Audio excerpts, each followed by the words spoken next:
प्रीति की नई नई शादी हुई थी, पर उसका पति उसमें कोई रुचि नहीं दिखाता था। 15 दिन बाद वो दूसरे शहर आ गई, पर वहाँ भी कुछ नहीं बदला। पति की जिद के कारण प्रीति ने नौकरी कर ली। वो सोचती कि मेरा पति मुझसे प्यार क्यों नहीं करता। एक दिन प्रीति जल्दी ऑफिस से आ गई तो देखा उसका पति दीवानों की तरह उसकी पड़ोसन का ब्लाउज सूंघ रहा था।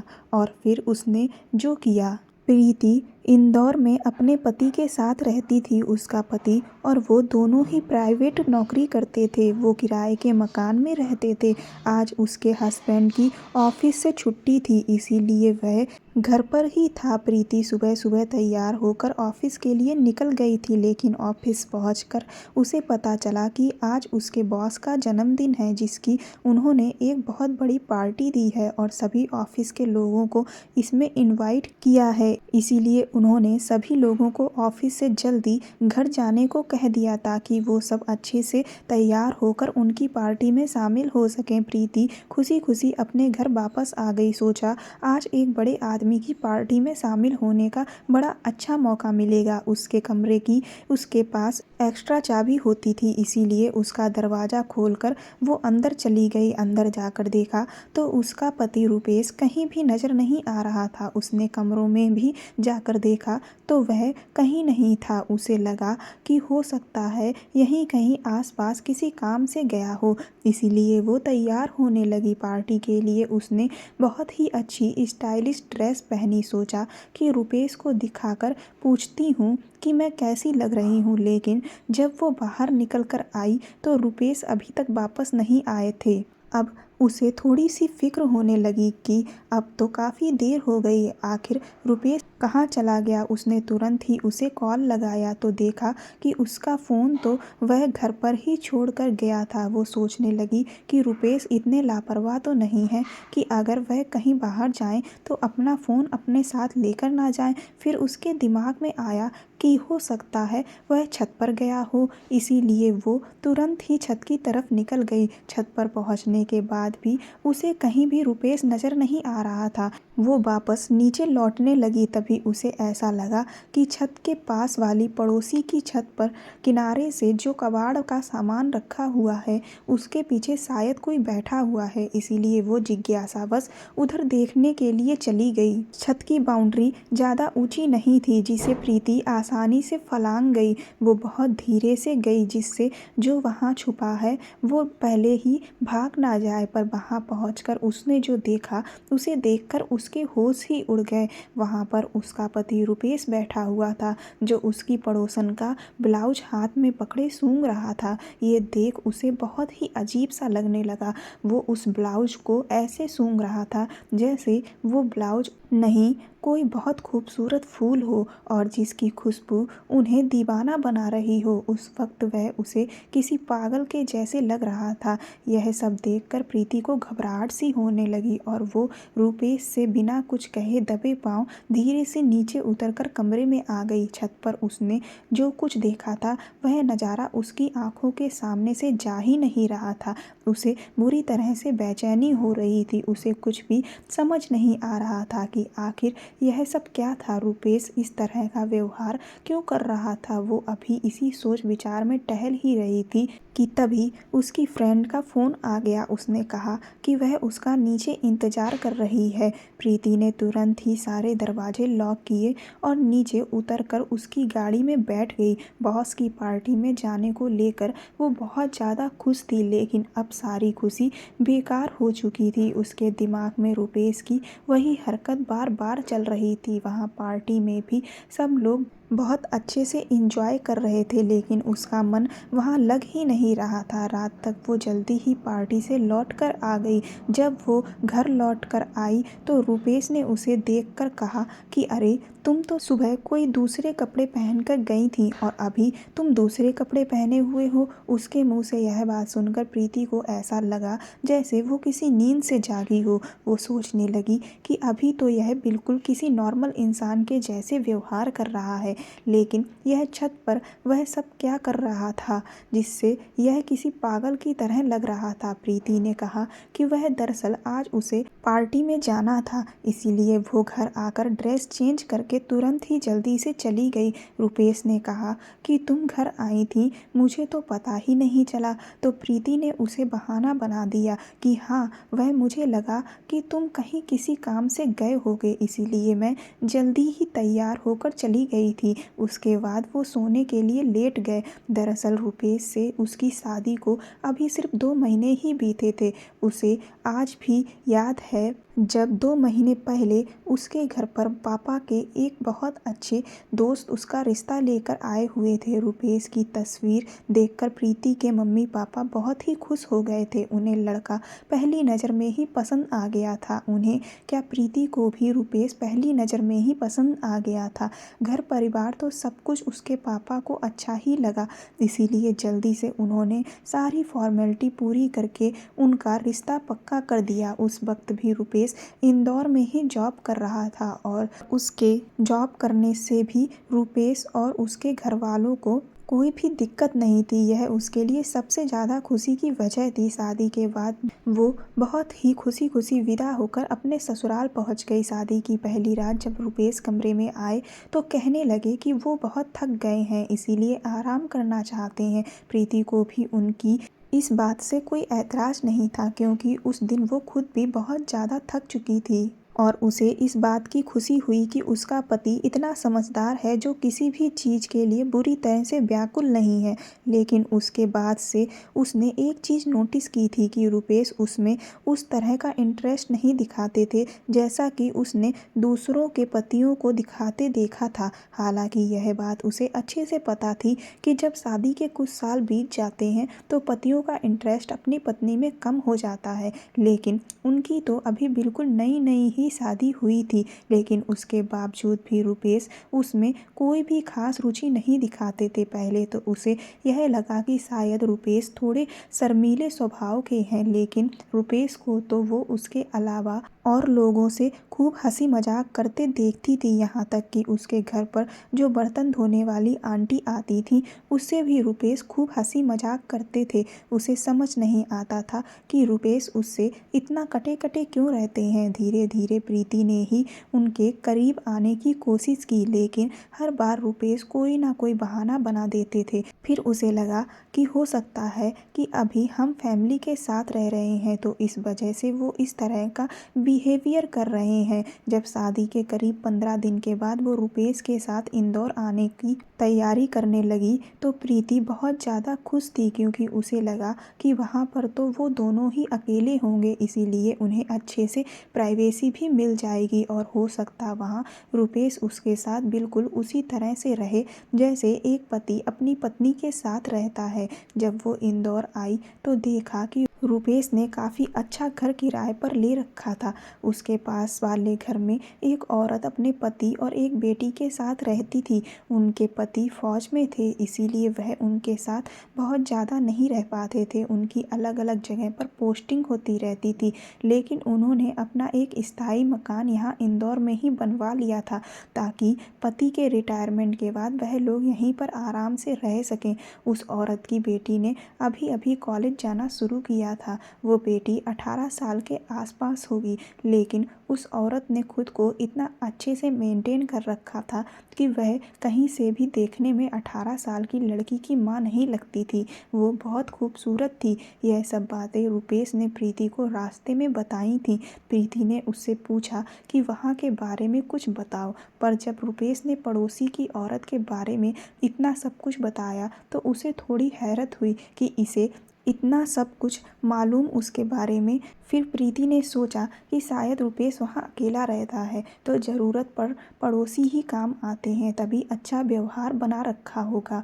खैर, प्रीति इस बात को लेकर बहुत खुश थी कि अब वो और रुपेश वहाँ बिल्कुल अकेले हैं, लेकिन रुपेश का स्वभाव अभी भी प्रीति के प्रति बिल्कुल वैसा ही था जैसा कि उसके ससुराल में था। वो उसके जितना करीब जाने की कोशिश करती, वो उससे उतना ही दूर भागता। एक दिन जब प्रीति ने अपने रिश्ते की एक अच्छी शुरुआत करने की जिद पकड़ ली तो रुपेश उससे कहने लगा कि उन्हें थोड़ा वक्त चाहिए। उसने कहा भी, अब आपको और कितना वक्त चाहिए? चाहिए तो उसने उसकी किसी बात का कोई जवाब नहीं दिया और लेटकर सो गया। प्रीति उस दिन बहुत ज़्यादा परेशान हो गई थी कि आखिर ना जाने ऐसी क्या बात है जो यह इस तरह का बिहेवियर कर रहा है। खैर उसने खुद को समझाने की कोशिश की और सोचा कि अगर मैं धीरे धीरे इनके करीब आऊँगी और इनका दिल जीतूँगी तो ये खुद ब खुद मेरी तरफ खींचे चले आएंगे। अभी वो कुछ दिन अपनी नई शादीशुदा ज़िंदगी को अपना वक्त देना चाहती थी, लेकिन रुपेश के बहुत ज़्यादा जिद करने पर ही उसने नौकरी ज्वाइन कर ली और एक मल्टीनेशनल कंपनी में जॉब करने लगी थी। आज जो कुछ उसने अपनी आंखों से देखा था उसने उसे बुरी तरह से हिलाकर रख दिया था। अब प्रीति के मन में तरह तरह के सवाल आने लगे थे कि आखिर यह सब क्या था और क्यों था। एक तो रुपेश अभी तक उसके करीब नहीं आया था, ऊपर से उसने जो कुछ देखा उससे उसे यह लगने लगा कि क्या इन दोनों ही अलग अलग बातों का आपस में कोई कनेक्शन है या फिर वो कुछ ज़्यादा ही सोच रही है। क्या उसके मन में जो भी सवाल आ रहे हैं कहीं ऐसा तो नहीं कि वह सब सच हो। अगले दिन वो ऑफिस के लिए निकल गई, लेकिन वहाँ भी उसके दिमाग में यह सब जा ही नहीं रहा था। एक तो यह ऐसी बात थी जिसे वो किसी से शेयर भी नहीं कर सकती थी। दिल में तो उसके बार बार यह ख्याल आता था कि इसके बारे में वो अपनी किसी सहेली या फिर प्रीति अपने मम्मी पापा से बात करे, लेकिन फिर उसे यही लगता कि वो जैसा भी कुछ सोच रही है अगर वैसा नहीं निकला तो उसकी और उसके पति की ही बेइज्जती होगी। और फिर किसी के ब्लाउज को सूंघना यह बहुत ही अजीब सी चीज़ है। अगर किसी और को इस बारे में पता चल जाए तो हो सकता है वह रुपेश को दिमाग का मरीज समझ ले, जबकि उसे ऐसा नहीं लगता कि उसे कोई भी मानसिक बीमारी है, क्योंकि सिर्फ उस एक हरकत के उसने आज तक ऐसा कोई भी काम नहीं किया जिससे वह किसी तरह के पागलपन का मरीज लगे। लेकिन अब प्रीति ने ठान लिया था कि इस सब के पीछे आखिर क्या वजह है उसे वो जान कर ही रहेगी। इसीलिए उसने सोच लिया कि वो अब रुपेश की हर छोटी मोटी हरकत पर नज़र रखेगी। 2-3 दिन के बाद ही उसकी बेस्ट फ्रेंड का उसके पास फ़ोन आया और उसने कहा कि उसकी शादी है और वो उसकी शादी में ज़रूर आए। इसीलिए प्रीति ने अपने ऑफिस से छुट्टी ली। सोचा कि फ्रेंड की शादी में भी चली जाऊंगी और इसी बहाने मम्मी पापा से भी मिल लूँगी। उसने जब रुपेश को यह बात बताई तो उसने भी उसे खुशी खुशी जाने की इजाज़त दे दी। वो अपनी सारी पैकिंग करके रेलवे स्टेशन की तरफ निकल गई, लेकिन स्टेशन पहुंचकर उसकी ट्रेन छूट गई। अगली ट्रेन का पता किया तो उन्होंने कहा कि अब बस एक ही ट्रेन और है आज के दिन, वो भी रात को। प्रीति ने सोचा कि रात तक यहाँ स्टेशन पर रुकने का कोई फ़ायदा नहीं है, इससे अच्छा है कि वो घर चली जाए। रात की ट्रेन के टाइम तक तो रुपेश भी ऑफिस से वापस लौट आएंगे तो उससे भी मिल लूँगी और जो एक दो चीज़ें घर से जुड़ी हुई उसे बताने को रह गई थी वह भी उसे अच्छे से समझा दूँगी। इसीलिए वो तुरंत ही वहाँ से टैक्सी करके घर की तरफ निकल गई। जब वो सीढ़ियों से चढ़कर अपने रूम के गेट पर पहुंची तो उसे बाहर रुपेश के जूते उतरे हुए दिखाई दिए। वो यह देखकर हैरान रह गई कि रुपेश ने तो उसे नहीं बताया था कि वह आज ऑफिस से जल्दी घर आ जाएगा। फिर उसे लगा कि हो सकता है कोई काम आ गया हो, इसीलिए वह ऑफिस से जल्दी आ गया। उसका हाथ जैसे ही दरवाजे को खटखटाने के लिए ऊपर उठा तभी एकदम से उसके दिमाग में यह ख्याल आया कि उसके पास तो दूसरी चाबी है, क्यों ना उसी से ताला खोलकर चुपचाप अंदर जाकर देखा जाए कि आखिर रुपेश इतनी जल्दी ऑफिस से आकर क्या कर रहे हैं। इसीलिए प्रीति ने डुप्लीकेट चाबी से दरवाज़ा खोला और चुपचाप अंदर चली गई। अपना सारा सामान एक तरफ धीरे से टिका कर वो यहाँ वहाँ रुपेश को ढूंढने लगी, लेकिन रुपेश उसे कहीं नहीं दिख रहा था। इसीलिए वो अपने बेडरूम की तरफ बढ़ गई। जब वो बेडरूम के पास पहुँची तो अंदर से रुपेश के अलावा किसी और की आवाज़ आ रही थी। उसने कान लगाकर ध्यान से सुनने की कोशिश की तो वह दूसरी आवाज़ किसी औरत की लग रही थी। अब तो उसे कुछ भी समझ नहीं आ रहा था। उसने तुरंत ही एक झटके से बेडरूम का दरवाज़ा खोला और तुरंत ही अंदर पहुंच गई। अंदर प्रीति ने जो कुछ देखा उससे तो वो दंग रह गई। उसके अचानक अंदर पहुंचने से न सिर्फ वो दंग रह गई बल्कि रुपेश और वो जो दूसरी औरत थी वह भी घबरा गई। वह दूसरी औरत और कोई नहीं बल्कि उसकी पड़ोसन थी। प्रीति को वहाँ सामने खड़ा हुआ देखकर रूपेश हक्का बक्का रह गया, क्योंकि उसने तो कभी सोचा भी नहीं होगा कि वो उस वक्त वहाँ आ सकती है। प्रीति को वहाँ देखकर अचानक ही दोनों बुरी तरह से सकपका गए। रूपेश तुरंत ही उसके पास उठकर आया और उससे कहने लगा कि प्रीति, तुम यहाँ कैसे? तुम अचानक से, तुम तो अपने मायके चली गई थी ना, फिर तुम यहाँ कैसे आ गई? उसके चेहरे को देखकर साफ पता चल रहा था कि वह बुरी तरह से घबराया हुआ है। पड़ोसन का चेहरा भी डर के मारे बिल्कुल सफ़ेद पड़ चुका था। दोनों को देखकर लग रहा था कि जैसे उनकी कोई चोरी पकड़ी गई हो, इसीलिए उनकी जबान भी लड़खड़ा रही थी। पड़ोसन भी बहुत ही मीठे अंदाज से बोलते हुए मुस्कुराकर प्रीति के करीब आई और बोली, वह दरअसल मुझे अपने फ़ोन में थोड़ी सी दिक्कत हो रही थी, और तुम तो जानती हो कि आजकल के फ़ोन हम लोगों की समझ में कहाँ आते हैं। मैंने जब रूपेश को देखा तो सोचा कि लाओ उससे पूछ लेती हूँ, बस इसीलिए मैं उसके पास चली आई। यह कहकर पड़ोसन वहाँ से तुरंत ही निकल ली। रूपेश ने प्रीति को तुरंत ही बाहों से पकड़कर बेड पर आराम से बिठाया और कहने लगा कि क्या हुआ प्रीति, तुम अपनी फ्रेंड की शादी में क्यों नहीं गई? वो अभी भी रूपेश के चेहरे को ध्यान से देख रही थी और सोच रही थी कि इस आदमी से मेरी जब से शादी हुई, इसने आज तक कभी भी मुझे हाथ तक नहीं लगाया, और आज यह मुझे बाहों से पकड़कर इतने प्यार से बिठा रहा है। आखिर इस सब के पीछे क्या वही वजह है जो मैं सोच रही हूँ? रूपेश ने उसे एक बार फिर से झकझोरते हुए वही सवाल किया तो प्रीति अपने विचारों से बाहर आई। उसने उससे कहा कि वह दरअसल मेरी ट्रेन छूट गई और अगली ट्रेन रात को थी। स्टेशन पर बैठकर इंतज़ार करने से अच्छा था कि मैं घर लौट आती, इसीलिए बस वापस चली आई। प्रीति का शक अब रूपेश पर और भी ज़्यादा बढ़ चुका था, लेकिन वो पूरी कोशिश कर रही थी कि ताकि उसे कहीं से भी ऐसा ना लगे कि वो उस पर शक कर रही है। वह कहने लगा, तो तुमने मुझे बताया क्यों नहीं? प्रीति ने कहा कि मुझे लगा कि तुम तो ऑफिस में होगे, शाम को जब लौट कर आओगे तो तब मैं तुम्हें सामने ही बताती। फिर वह ज़बरदस्ती की मुस्कान अपने चेहरे पर लाकर बोला, चलो अच्छा किया जो तुम वापस लौट आई, वहाँ तो बैठे बैठे तुम और भी ज़्यादा थक जाती। उसके बाद प्रीति लेटकर कुछ देर आराम करने लगी, लेकिन वो देख रही थी कि रूपेश बार बार उससे किसी न किसी बात को लेकर बात करने की कोशिश कर रहा था। ऐसे दिखा रहा था कि जैसे वह उसकी बहुत परवाह कर रहा है। कहते हैं, जब इंसान किसी बात को छुपाने की कोशिश कर रहा हो या उसका झूठ पकड़ा गया हो तो वह एक्स्ट्रा स्वीटनेस दिखा रहा होता है, और उस वक्त रूपेश के व्यवहार से प्रीति को ठीक वही नज़र आ रहा था।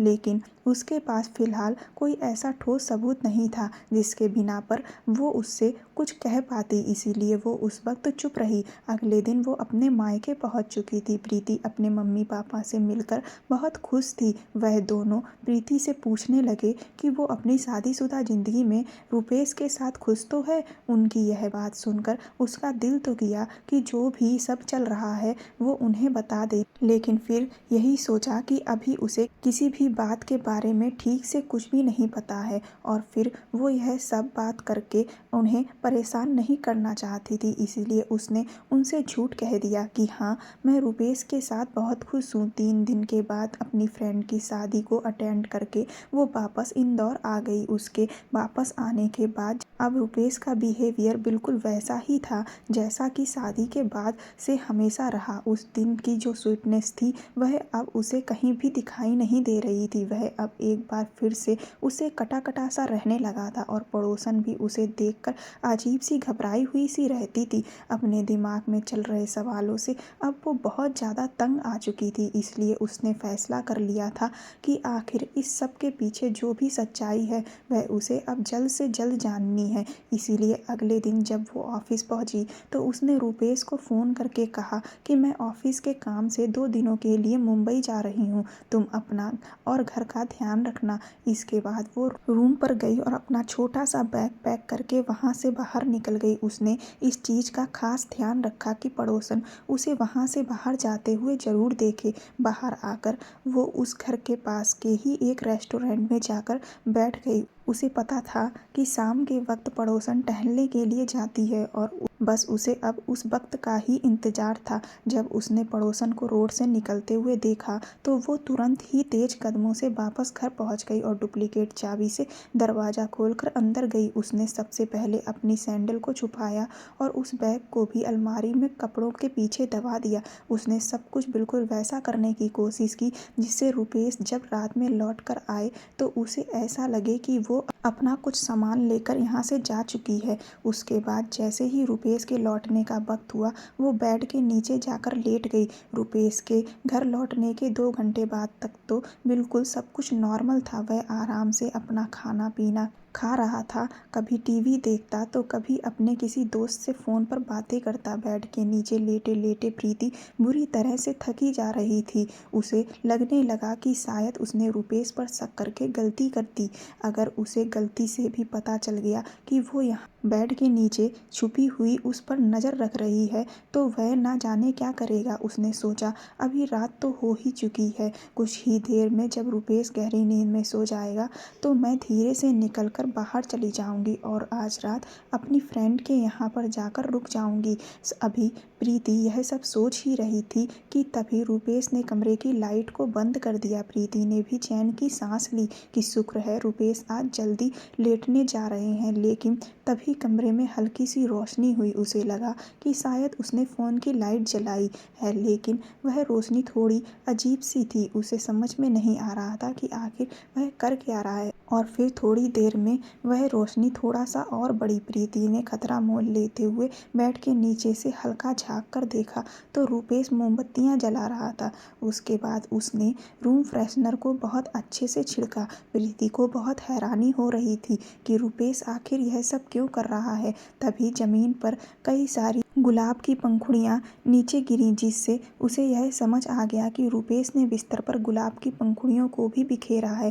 थोड़ी ही देर के बाद बेल बजी और रुपेश ने जाकर दरवाज़ा खोला। रुपेश जल्दी से आकर बेड पर बैठ गया और जो भी दूसरा शख्स था वह अभी बेडरूम के दरवाजे पर ही खड़ा हुआ था। उसे उसके सिर्फ पैर ही दिखाई दे रहे थे, इसीलिए समझ नहीं आ रहा था कि आखिर यह जो दूसरा इंसान है वह कौन है। लेकिन उसके बाद प्रीति ने जो कुछ देखा उसके होश ही उड़ गए। वह इंसान धीरे धीरे चलकर बिल्कुल बेड के करीब आ गया और वहीं पर खड़ा हो गया। वह एक औरत थी जिसने बड़ी ही खूबसूरत रेड कलर की साड़ी पहन रखी थी। सबसे पहले उस औरत ने अपनी साड़ी को उतारा और उतार कर उसे वहीं नीचे ज़मीन पर फेंक दिया। यह देखकर प्रीति समझ चुकी थी कि अब आगे क्या होने वाला है। उसकी आंखों से आंसू बहने लगे और तभी उस औरत ने अपना ब्लाउज उतारा जो नीचे आ गिरा। फिर उसने अपना पेटीकोट उतारा जो उसके पैरों से सरक कर नीचे गिर गया और फिर बड़े ही आराम से वह औरत बेड के ऊपर चली गई। यह सब देखकर प्रीति का दिमाग गुस्से से फटा जा रहा था। जी तो चाह रहा था कि वो अभी बाहर निकले और दोनों को बुरी तरह से पीट दे, लेकिन वो कुछ देर और इंतज़ार कर रही थी ताकि देख सके कि आगे क्या होता है। इसके बाद उन दोनों की कुछ खुसुर फुसुर सी सुनाई दे रही थी, लेकिन साफ समझ नहीं आ रहा था कि वह आखिर आपस में क्या बात कर रहे हैं। तभी बेड की उस तरह की आवाज़ें आने लगीं जब पति पत्नी आपस में अब इससे ज़्यादा प्रीति और बर्दाश्त नहीं कर सकती थी। इसीलिए वो तुरंत ही बेड के नीचे से निकली और फिर सामने का नज़ारा उसने देखा। उसे देखकर उसके हाथ पैर ही कांपने लगे। उस बिस्तर पर रुपेश के साथ और कोई नहीं बल्कि वह पड़ोसन ही थी। उसे सामने खड़ा देख उन दोनों के पैरों के नीचे ज़मीन निकल गई। पड़ोसन ने तुरंत ही बेड से उतरकर अपने सारे कपड़े पहने और बिना एक शब्द कहे वह भागकर चली गई। रुपेश के पास तो कहने के लिए कुछ बचा ही नहीं था। प्रीति ने रुपेश पर चिल्लाना शुरू कर दिया कि मुझे तुम पर पहले से ही शक था, लेकिन तुम्हारी हकीकत यह है, यह तो मैं जानती ही नहीं थी। अब मुझे समझ में आ रहा है कि तुम मुझसे हमेशा कटे कटे क्यों रहते थे। प्रीति ने कहा, तुम्हारी इस करतूत के बारे में जब तुम्हारे घर वालों को पता चलेगा तब तुम्हें असली सबक मिलेगा कि मुझे धोखा देने का आखिर अंजाम क्या है। उसकी बात सुनकर रुपेश उसके आगे रो कर गिड़गिड़ाने लगा, अपने हाथ पैर जोड़ने लगा। उससे बोला, प्रीति मुझे माफ़ कर दो, तुम मेरी पूरी बात तो सुनो। मेरी पूरी बात सुनने के बाद भी अगर तुम्हें ऐसा लगे कि तुम्हें यह सब मेरे घर वालों को बताना चाहिए तो तुम बता देना। उसने कहा कि अब आगे सुनने को आखिर रखा ही क्या है। उसके बाद जब रुपेश बहुत ज़्यादा ही रोने लगा तो उसने उसकी बात मान ली। उसके बाद रुपेश ने उसे जो कुछ बताया, प्रीति यही सोचने लगी कि क्या ऐसा भी होता है। रुपेश ने उससे कहा कि दरअसल उसे अपने से बड़ी उम्र की औरतों के प्रति अट्रैक्शन महसूस होता है। अपनी जवानी के शुरुआत के दिनों में तो उसे यह चीज़ समझ में नहीं आती थी, लेकिन जैसे जैसे वह धीरे धीरे बड़ा होने लगा उसे इस बात का एहसास होने लगा कि उसे अपनी से बड़ी उम्र की औरतें पसंद आती हैं और उन्हीं की तरफ वह खुद को खींचता हुआ महसूस करता है। लेकिन आखिर घर वालों को यह बात कैसे समझाता। उसकी नौकरी जब इंदौर में लगी तो वो इस मकान में रहने लगा और उसे यहाँ की पड़ोसन से प्यार हो गया। पहले तो मुझे लगा कि शायद मैं ही उन्हें पसंद करता हूँ, लेकिन धीरे धीरे मैंने देखा कि वह भी मुझे पसंद करती हैं। ना जाने यह सब कैसा है, लेकिन मुझे उनके प्रति जुनून सा होने लगा। उनके पति आर्मी में थे लेकिन शहीद हो गए थे। वो उनकी मौत के बाद यहाँ आकर रही थीं। उन्हें सजने संवरने का बहुत शौक था। उन्हें देखकर कोई भी पहचान नहीं पाता था कि वह विधवा है या शादीशुदा। मैंने तुमसे झूठ कहा कि उनके पति बाहर रह रहे हैं, जिससे तुम्हें किसी तरह का जल्दी कोई शक ना हो। वो कम उम्र में विधवा हो गई थी, इस वजह से वह भी अपनी भावनाओं को लेकर बहुत परेशान रहती थी और फिर हम दोनों के बीच कोई भी दीवार नहीं रही और हमने अपनी हदें पार कर दी। लेकिन इधर नौकरी के कुछ महीनों बाद ही मेरे घर वाले मुझ पर शादी को लेकर दबाव बनाने लगे। पर मैं पड़ोसन से ही शादी करना चाहता था, लेकिन मेरे घर वालों ने एक विधवा से शादी करने के लिए साफ मना कर दिया और अपनी जान देने की धमकी दी। मेरी शादी की बात किसी और के साथ सुनकर पड़ोसन भी बहुत ज़्यादा परेशान हो गई, क्योंकि शादी के बाद तो हमारा रिश्ता इस तरह से नहीं चल पाता। पर घर वालों का दबाव मुझ पर बढ़ता ही जा रहा था, तो पड़ोसन ने ही मुझसे कहा कि तुम ऐसा करो, तुम अपने घर वालों की बताई हुई लड़कियां देखना शुरू कर दो और तुम्हें जब कोई लड़की ऐसी लगे कि वह तुम्हारी बात मानेगी और शादी के बाद नौकरी करेगी तो तुम उसी से ही शादी कर लेना और उसे यहीं पर लेकर आ जाना और उसे शादी के तुरंत बाद ही नौकरी करने के लिए कह देना। तो जब वह अपने काम पर चली जाया करेगी तो हम दोनों को भी साथ में समय बिताने का अच्छे से मौका मिल जाएगा। इसी वजह से मैं शादी के बाद तुम्हें यहाँ ले आया और तुम पर भी जल्द से जल्द जॉब करने का दबाव बनाने लगा था। रुपेश उसके आगे हाथ जोड़कर बोला कि मैं अच्छे से जानता हूँ कि मैंने तुम्हारी ज़िंदगी ख़राब कर दी है, लेकिन मैं भी मजबूर था क्योंकि मैं अपनी इस इच्छा को किसी को भी नहीं बता सकता, क्योंकि यह हमारा समाज ऐसा है जो इस तरह की चीज़ों को बिल्कुल भी स्वीकार नहीं करता है और मुझे अपने उस रिश्ते को चलाने के लिए यह सब करना पड़ा। यह सब सुनने के बाद उसे रुपेश पर बहुत ज़्यादा गुस्सा आया, लेकिन प्रीति को समझ ही नहीं आ रहा था कि आखिर असली कसूरवार कौन है। कुछ ही महीनों के बाद उसने रुपेश से तलाक ले लिया। प्रीति के घर वालों ने जब तलाक की वजह पूछी तो उसने उन्हें यही कहा कि मेरे और रुपेश के ख्यालात नहीं मिलते हैं, जिस वजह से हम आगे की ज़िंदगी एक साथ नहीं गुजार सकते। उसने रुपेश की सच्चाई किसी को नहीं बताई। वो नहीं चाहती थी कि जो काम रुपेश ने उसके साथ किया वो भी वही करे। किसी इंसान की ज़िंदगी खराब करना सही नहीं है, लेकिन इस सब में रुपेश नहीं बल्कि उसके घर वाले और यह समाज दोषी था। तलाक के बाद उसने रुपेश को यही सलाह दी कि मेरी तरह अब और किसी की ज़िंदगी खराब मत करना।